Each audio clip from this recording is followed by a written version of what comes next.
এলোমেলো চুল, শরীরের বিছানায় চাদর জড়িয়ে ফ্লোরের এক কোণে গুটিসুটি করে বসে হাঁটুর উপর মাথা নিচু করে কাঁদছে আলো। কাঁদবেই না কেন? গত রাতে যে আলোর সাথে খুব খারাপ কিছু হয়ে গেছে, একটা অবিবাহিত মেয়ের যে সতীত্ব হরণ হয়েছে, তাও জোরপূর্বক। সেই রাত থেকেই এভাবেই বসে মেয়েটা কাঁদছে। আর ওইদিকে আলোর কান্নার শব্দ ভোরের কানে ভেসে গেল আর ঘুমটা ভেঙে গেল। ভোর মাথাটা উঠাতে পারছে না, তার মাথাটা প্রচন্ড ভারী লাগছে।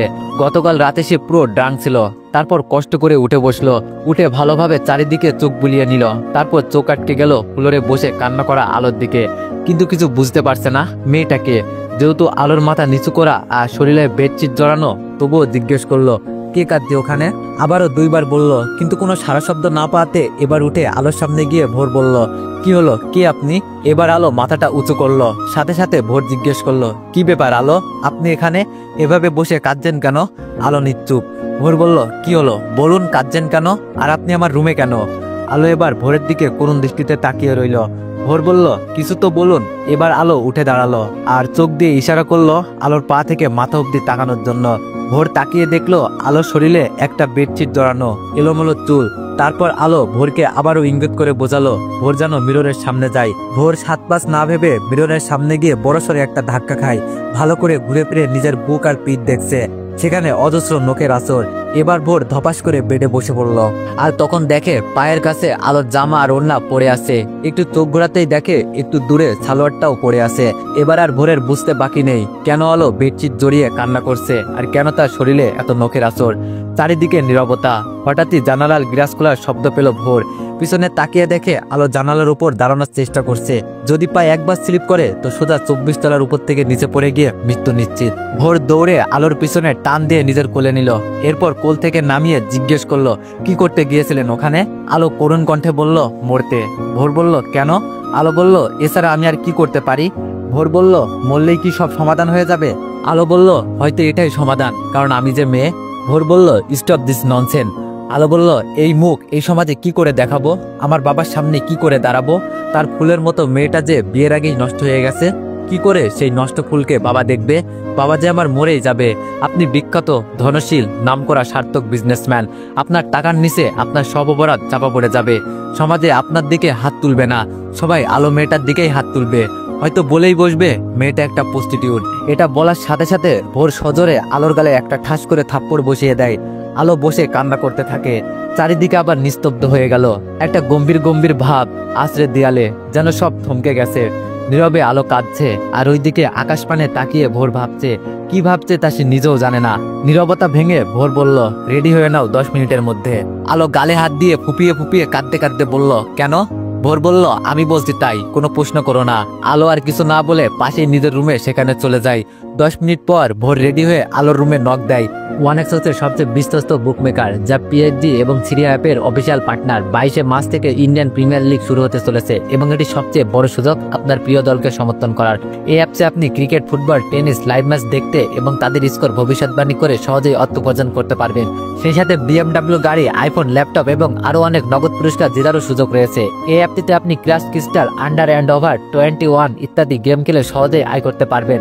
আপনি বিকাশ, নগদ, রকেট ব্যাংক, ক্রিপ্টো, পেপল এবং অন্যান্য সহজ পদ্ধতির মাধ্যমে সহজেই আপনার জেতা টাকা তুলতে পারবেন। এখানে আপনি 24 ঘন্টায় 7 দিন গ্রাহক সহায়তা পাবেন। তাই এখনই পিন কমেন্টের লিঙ্ক ব্যবহার করে রেজিস্ট্রেশন করুন অথবা গুগলে 1x সার্চ লিখে রেজিস্ট্রেশন করুন। আর হ্যাঁ, রেজিস্ট্রেশনের সময় আমার প্রোমো কোড VODO7 ব্যবহার করে প্রথমবার ডিপোজিটে 20,000 টাকা পর্যন্ত পান। একটু পর আলো বেরিয়ে আসে। একটা সাদা 3 পিস পরেছে, লম্বা হাতাওয়ালা। মেয়েটা সবসময় লম্বা হাতাওয়ালাই 3 পিস পরে, লং 3 পিস পরে, কারণ তার গায়ের রংটা অল্প কিছু অংশ দেখা যায়। সাদা 3 পিসে মুখের কালো রংটা বেশ কালোতে ফুটে উঠেছে। তার উপর তো মলিন একটা চেহারা, চোখগুলো ফোলা, সারা রাত যেন কান্না করেছে। তারপর ভোর বলল, আমার সাথে আসো। আলো ভোরের পিছনে পিছনে যাচ্ছে। ভোর গিয়ে গাড়ির ড্রাইভ সিটে বসলো। তার পাশের সিটে আলোকে বসতে বলল। আলো গাড়িতে উঠলো। কোথায় নিয়ে যাচ্ছে আলো জানে না।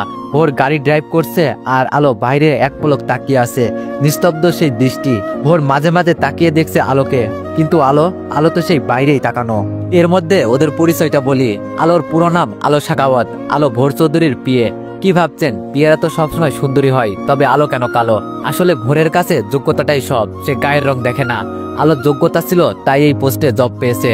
ওরা এখন সিঙ্গাপুরে আছে। এই প্রথম আলোর দেশের বাইরে আসলো, তবে অফিসের কাজের জন্যই আসা। আসতে চেয়েছিল না, কিন্তু কি করার, রুলস তো মানতেই হবে। 2 দিন আগে ভোরের কোম্পানির সাথে সিঙ্গাপুরের একটা কোম্পানির ডিলটা প্রপারলি সাকসেস হয়েছে, তাই গতকাল রাতে ভোর একটা পার্টি থ্রো করে। ভোর আর আলো যেই হোটেলে উঠেছে সেই হোটেলেই, সেই পার্টিতে ভোর অনেক বেশি ড্রিঙ্কস করে, যার ফলে ভোরের রুমে নিয়ে আসতে হয় আলোর। ভোর নিজের মধ্যে তখন ছিল না, পুরো মাতাল ছিল। আলোর সাথে জোরপূর্বক ভাবেই শারীরিক সম্পর্ক করে। আলো বারবার বাধা দিচ্ছিল, সাথে নখ দিয়ে আঁচড় কাটছিল, কিন্তু একজন মাতালের কি আর সেই হুঁশ থাকে না? তেমনই ভোরের ছিল না। সে তার নিজের কাজ চালিয়ে যাচ্ছিল আর আলো চোখের পানি ঝরাচ্ছিল। হঠাৎ গাড়ির ব্রেক করলো আর আলো তার ভাবনার জগৎ থেকে বের হয়ে এলো। ভোর বলল বের হন, আলো বের হলো। আলোর এখন কিছুই বলার নেই, সে আর নিজের ভিতরেই নেই, আছে নিস্তব্ধ যেন একটা মাটির পুতুল। ভোর আলোর সামনে গিয়ে আলোর হাতটা ধরে নিয়ে যাচ্ছে। আলো শুধু ভোরের দিকে তাকিয়ে আছে, কোথায় নিয়ে যাচ্ছে, কোথায় এলো এইসব আলো দেখছে না বা ভাবছে না, শুধু ভোরের দিকে তাকিয়ে হাঁটছে। হঠাৎই ভোর থেমে গেল আর বলল জুতা খোলেন। আলোকে জুতা খুলতে বলায় আলো এবার চারপাশ তাকালো, দেখে বুঝলো এটা একটা মসজিদ। মসজিদে কেন? এবার আলোর প্রশ্ন আসলো। আলো বলল মসজিদে কেন? ভোর বলল জুতা খুলুন। আলো আর কিছু না বলে জুতা খুললো আর ভোর আলোর হাত ধরে নিয়ে যাচ্ছে মসজিদের ভিতরে। এবার আলোর সামনে তাকিয়ে হাঁটছে। কিছুটা হেঁটে থামলো ভোর, তার সাথে আলো। ওদের সামনে একজন লোক বসে আছে। ভোর বলল আসসালামু আলাইকুম ইমাম হুজুর। ইমাম বলল ওয়ালাইকুম আসসালাম, আপনি ভোর চৌধুরী? ইমাম হুজুর বাংলা জানেন? ভোর বলল জি। ইমাম বলল আচ্ছা বসুন আপনারা। তারপর ভোর আর আলো বসলো। আলো এখনো জানে না কি হচ্ছে। খানিক বাদে হুজুর ভোরের দিকে তাকিয়ে বলল তবে শুরু করি বিয়ে পড়ানো? ভোর বলল জি শুরু করুন। এবার আলো বড়সড় একটা ধাক্কা খেলো। এইভাবে ভোর চৌধুরী তাকে বিয়ে করবে? এত বড় একজন বিজনেসম্যান করবে তাকে বিয়ে? কিন্তু কেন? এটা কি দয়া, নাকি সে তার ভুলের শাস্তি পূরণ করছে? সে চাইলেই তো এমন 100টা আলোকে বিয়ে করে ছেড়ে দিতে পারে তুড়িতে। তবে কি বিয়ে করে পরে ডিভোর্স দিবে? আলো আর ভাবতে পারছে না। এবার হুজুর আলোকে বলল মা আপনার নাম, আপনার বাবার নাম, আপনার মায়ের নাম? আলো ভাবনা ভেঙে উত্তর দিল আমি আলো সাখাওয়াত, বাবা শাহেদ সাখাওয়াত, মা মমতা সাখাওয়াত। ইমাম হুজুর দোয়া দুরুদ পড়ল। প্রায় 20 মিনিট পর আলো আর ভোরের বিয়ের কাজ সম্পূর্ণ হলো। আলো কবুল বলার সময় অনেক সময় চুপ ছিল। তারপর হুজুরের বারবার কবুল বলো মা, কবুল বলো মা, একথা শুনে নিজের মনের সাথে অনেক যুদ্ধ করে অবশেষে কবুলটা বলেই দিল। তারপর ভোর আর আলো বেরিয়ে এলো মসজিদ থেকে। মসজিদ থেকে বের হয়ে ভোর জুতা পরছিল আর আলো ঠায় দাঁড়িয়ে ভোরকে দেখছে। ভোরের জুতা পরা শেষ হলে ভোর গাড়িতে গিয়ে বসে। এবার আলোর খারাপ লাগতে লাগলো এই ভেবে কেন ভোর বলল না জুতা পরতে। তবে কি সত্যি উনি দয়া করলেন? ভাবতে ভাবতে আলো জুতা পরে গাড়িতে গিয়ে বসলো। এবার ভোরের দৃষ্টি আলোর দিকে যাচ্ছে না, আর আলো তো আবার ভাবনার জগতে পাড়ি দিল। আলো বারবার ভাবছে কি হবে শেষ পরিণতি। উনি তো মন থেকে মেনে আমাকে বিয়ে করেননি, করেছেন চাপে পড়ে, একটা মেয়ের জীবন বাঁচানোর জন্য, একটা বাবার কাছে তার সতেজ ফুলটাকে ফিরিয়ে দেওয়ার জন্য, যেন সতেজ ফুলটার বাবা কষ্ট না পায়। একটা মেয়ের দিকে কেউ যেন প্রস্টিটিউটের আঙুলটা তুলতে না পারে। এইসব তো সবটাই দয়া। বড় লোকরা সবাই তো দয়াই করে, উনিও তার ব্যতিক্রম কিছু করেননি। ভোর গাড়ি ব্রেক করলো আর আলো ওর ভাবনার জগৎ থেকে বের হলো। ভোর গাড়ি থেকে বের হয়ে সামনের একটা লেকের পাড়ে একটা বেঞ্চে রাখা সেখানে গিয়ে বসলো। জায়গাটা বেশ নির্জন, মানুষের কোনো আনাগোনা নেই বললেই চলে। আলো আর গাড়িতে বসলো না, কারণ আলোর মনে যে অনেক প্রশ্নের ভিড় জমিয়েছে, তাদের যে শান্তি দিতে হবে। তাই আলো গিয়ে বেঞ্চের এক কোনায় বসলো। দুজনই নীরব, দুজনেরই দৃষ্টি সামনের লেকের পানিতে। এই নীরবতা ভেঙে আলো বলল আপনি আমাকে কি দয়া করলেন? ভোর বলল না। আলো বলল তাহলে? ভোর বলল একটু একা থাকতে চাচ্ছিলাম। আলো ব্যাপারটা বুঝতে পারে, তাই আর সেখানে বসে না থেকে চলে যায়। আলো হাঁটছে আর ভাবছে আমি যদি রাতে ওনাকে রুমে না নিয়ে আসতাম তাহলে এইসব কিছুই হতো না। উনি ধুম করে বিয়ের ডিসিশনটা নিলেন, এখন হয়তো মানতে পারছেন না। কি করলো উনি? আমি বা কি করবো এখন? আমার কি বা করার আছে? ওনার চেহারা দেখে বেশ বোঝা যাচ্ছে উনি বেশ চিন্তিত। এত রাগী একটা মানুষ, সে যদি এমন নিস্তব্ধ হয়ে যায়, এমন নরম হয়ে যায়, তাহলে এটাই বোঝা উচিত তার ভিতরটা কত চিন্তার বাধা বেঁধেছে। এর থেকে বরং আমি মরে যাই, তবেই সব সমস্যার সমাধান হয়ে যাবে। বাবা সরি বলেই আলো লেকের পানিতে ঝাঁপ দেয়। ভোর পানিতে কিছু পড়ার শব্দ শুনে চারপাশ তাকিয়ে দেখে আলো নেই। তারপর দৌড়ে সেখানে যায়, গিয়ে দেখে আলো পানিতে ঝটপট করছে। ভোরও পানিতে ঝাঁপিয়ে পড়ে। এরপর আলোকে লেকের পাড়ে তোলে। তারপর আলোর পেটে 2 হাত দিয়ে প্রেসার দিতেই আলো কাশি দিতে দিতে উঠে পড়ে। আর সাথে সাথে ভোর আলোর গালে সজোরে একটা চর বসিয়ে দেয়। আলো গালে হাত দিয়ে কান্না করতে করতে বলে স্যার আমি তো আপনার ভালো। আলো পুরো কথাটা বলতে পারে না, তার আগেই ভোর আলোর দিকে অগ্নিদৃষ্টিতে তাকায়। এরপর ভোর আলোর হাত ধরে ওকে গাড়িতে বসিয়ে নিজেও বসে ড্রাইভ করে সোজা হোটেলে চলে আসে। তারপর যে যার রুমে চলে যায়। আজ ভোর লং টাইম একটা শাওয়ার নেয়, যেন চাইছে মস্তিষ্ককে ঠান্ডা করতে, কিন্তু এটা কি সহজ? না, সহজ না। দুপুরে হোটেল বয় দুজনের রুমেই লাঞ্চ দিয়ে যায়। ভোর খেয়ে শুয়ে পড়ে। ওর খুব ঘুমের দরকার, কারণ আজ রাতেই ওদের ফ্লাইট। তাই ভোর ঘুমানোর চেষ্টা করে আর ঘুমিয়ে পড়ে। ভোর মোবাইলে অ্যালার্ম দিয়ে রেখেছিল রাত 8টার। অ্যালার্ম বাজতেই ওর ঘুম ভেঙে যায়। উঠে আলোর রুমে যাচ্ছে বলতে আলো যেন রেডি হয়। ওদের ফ্লাইট 11টায়। আলোর দরজা লক করা ছিল না, তাই ধাক্কা দিতেই খুলে গেল। ভিতরে ঢুকে দেখে আলো নেই। তারপর ওয়াশরুমের কাছে গেল, দেখলো ওয়াশরুমের দরজাটা খোলা, তার মানে আলো ওয়াশরুমও নেই। এবার ভোর বেলকুনিতে গেল, গিয়ে দেখে আলো রকিং চেয়ারটাতে বসে ঘুমিয়ে পড়েছে। আলোর দিকে ভোর একটু ভালো করে তাকিয়ে দেখে আলো শুধু বাথ টাওয়ালটা পরে আছে, যা আলোর হাঁটু অব্দি, আর চুলের টাওয়ালটা নিচে পড়ে আছে। ভোর কোনোদিন ভাবেনি আলোকে এভাবে দেখবে, তাই ভোর ওখান থেকে সরে এলো রুমে বসে জোরে জোরে ডাকছে, আলো আলো কই আপনি? ভোরের ডাক আলোর কানে যাওয়া মাত্রই আলো ধরপড় করে উঠলো আর এক দৌড়ে রুমে গেল। আলোর একটু হুঁশ নেই যে আলো বাথ টাওয়াল পরে আছে। এসে আলো বলল, কি হয়েছে স্যার, এভাবে ডাকছেন কেন? ওর আলোর দিকে তাকিয়ে পিছন দিকে ঘুরে ফিরলো, এমন একটা ভাব করলো যেন আলোকে দেখে সে খুব লজ্জা পেয়েছে, আর সেই লজ্জায় পড়ে পিছনে ঘুরে দাঁড়িয়েছে। আসলে পুরুষরা প্রচুর ভ্রম করতে জানে আর কি। আলো ভোরের ওভাবে ঘুরে দাঁড়ানো দেখে কি ভেবে নিজের দিকে তাকালো, তাকিয়ে সেও বেশ লজ্জায় পড়ে গেল। তার ইচ্ছে করছে মাটির নিচে ঢুকে পড়তে। এর মধ্যে ভোর বলল, রেডি হন, আমাদের ফ্লাইট 11টায়। আর আপনার লাঞ্চ এখনো রাখা কেন, খাননি কেন? খেয়ে বের হবেন। সবটা আলোর বিপরীত ঘুরে দাঁড়িয়ে বলছিল, বলে রুম থেকে বের হয়ে গেল। আর আলো এইদিকে তো লজ্জায় শেষ, তারপর খেয়ে নিল কোনো মতে। এরপর রেডি হয়ে বসে রইল ভোরের জন্য। একটু পর ভোর এলো, এসে আলোকে নিয়ে বের হলো। প্রায় 1 ঘন্টা পর ওরা পৌঁছালো এয়ারপোর্টে। এখন 10টা 10 বাজে, ফ্লাইট এখনো অনেক দেরি। তাই ভোর আলোকে বসিয়ে রেখে একটু সামনে গেল ফোনে কথা বলতে বলতে। এইদিকে আলো ওর বাবার কাছে ফোন করে জানিয়ে দিল আগামীকাল দেশে আসবে। প্রায় 10 মিনিট পর ভোর এলো, সাথে কিছু খাবার নিয়ে। ভোর বলল, আলো এগুলো খেয়ে নিন। আলো বলল, আমি তো খেয়ে বের হয়েছিলাম, আমি আর খাবো না। ভোর বলল, দেখেছি, প্লেটের 4 ভাগের 1 ভাগও শেষ হয়নি, নিন খেয়ে নিন তাড়াতাড়ি, আর কোনো কথা নয়। আলো আর কথা না বাড়িয়ে চুপচাপ খেয়ে নিল। পাশে বসে ভোরও হালকা কিছু খেলো। কিছুক্ষণ পর অ্যানাউন্সমেন্ট হলো, তারপর ওদের চেকিং হলো। ওরা পাশাপাশি সিটেই বসেছে, আলো উইন্ডো সিটে আর ভোর ওর পাশেই বসেছে। প্রায় 1 ঘন্টা পর আলোর চোখে একটু ঘুম ঘুম ভাব এলো। তারপর আলো ঘুমিয়ে পড়লো, কিন্তু ভোরের চোখে ঘুম নেই। আলো ঘুমের ঘরে ভোরের কাঁধে মাথা রাখলো। ভোর কিছু মনে করলো না, আলো পুরো ঘুমে বিভোর। সারাটা ফ্লাইটে আলো ভোরের কাঁধেই ঘুমালো। যখন প্লেন ল্যান্ড করলো তখন আলো ঘুমিয়েছিল। ভোরের ডাকে আলো মিটমিট করে চোখ খুলে নিজেকে আবিষ্কার করে তাড়াতাড়ি ভোরের কাঁধ থেকে মাথা তুলে বলল, সরি স্যার। ভোর বলল, ইটস ওকে, আমরা এসে গেছি, চলুন।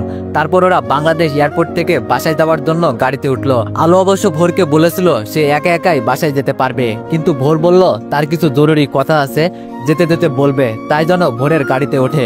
অবশেষে বাধ্য হয়ে উঠলো আলো। এবার আর ভোর ড্রাইভ করছে না, ড্রাইভার আছে। আলো আর ভোর পিছনের সিটে বসা। একটু পর আলো বলল, স্যার আপনার জরুরি কথা কি এখন বলা সম্ভব? ভোর বলল, আসলে আমি বলতে চাচ্ছি সিঙ্গাপুরে যা কিছু হয়েছে এখন এগুলো কাউকে বলার দরকার নেই, যখন সময় হবে আমি বলবো তখন। আলো বলল, আপনার মান সম্মানের ব্যাপার স্যাপার। আলো বলল, আপনার মান সম্মানের ব্যাপার স্যাপার বলে কথা কাউকে বলা যাবে না। ভোর বলল, আলো সবকিছু একটা ঘরের ভিতরে ঘটে গেছে, আমি সম্পূর্ণ অপ্রস্তুত ছিলাম। আমার মাইন্ডও কি দিয়ে কি করলাম আমি তখন ভাবিনি, কিন্তু করার পর বুঝলাম। আলো বলল, কি বুঝলেন? ভুল করেছেন এটাই তো? আচ্ছা স্যার, আমি তো বলিনি আমাকে বিয়ে করেন, বলেছি আমি বললে আপনার তো সিটে ফোটাও ক্ষতি হতো না, যা হবার আমার পরিবারের হতো, তবে কেন করলেন ভুল? ভোর বলল, এই নিয়ে আমি আর কথা বলতে চাই না, আমি যখন চাই না কেউ জানবে এই বিষয়ে, সো কেউ জানবে না, দ্যাটস ফাইনাল। আলো আর কিছু বলতে পারলো না, শুধু অজরে কেঁদে গেল। প্রায় ঘন্টাখানিক পর আলোর বাড়ির সামনে এসে গাড়ি থামলো। আলো আস্তে করে নেমে পড়লো গাড়ি থেকে, নিজের ব্যাগটা নিয়ে বাড়ির মেন গেটে ঢুকে গেল। একবারও পিছন ফিরে তাকায়নি, তাকালে হয়তো আবার অজরে ঝরবে নোনা জল। ভোরও ওর গাড়ি নিয়ে চলে গেল।